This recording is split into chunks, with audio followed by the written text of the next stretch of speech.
troisième vidéo sur l'analyse de ses capacités en fin d'année, selon Napoléon Hill naturellement, et ça a été adapté en fonction des circonstances.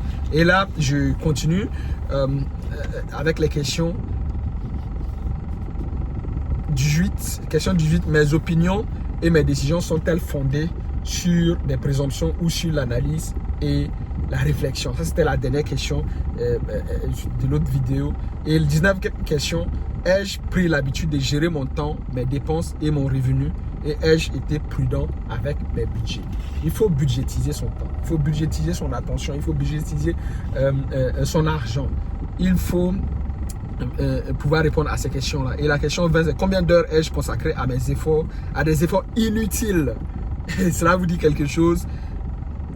À des questions, à des efforts inutiles, alors que j'aurais pu les employer à un meilleur avantage. 21e question, comment puis-je gérer mon temps et changer mes habitudes pour être plus efficace dans l'année à venir? 22e question, ai-je été coupable d'un acte que ma conscience n'approuvait pas? 23e question, de quelle manière ai-je rendu un service que je n'étais pas payé pour rendre? Voilà. Rendre service, avoir l'esprit de rendre et l'intention de rendre des services pour lesquels on n'est pas payé. C'est ça en fait la marque d'un leader et c'est la marque de ceux qui réussissent dans la vie. Et la 24e question, ai-je été injuste envers quelqu'un et dans l'affirmative de quelle manière?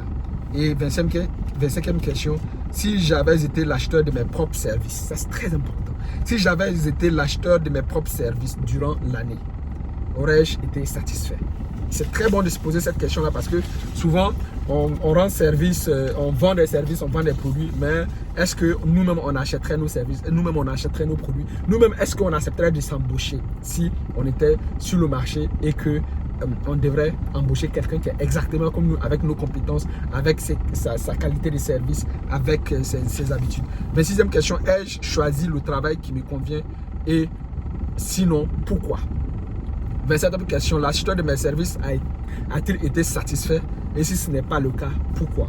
Et enfin, 28e question, quelle est ma note actuelle selon les principes fondamentaux du succès?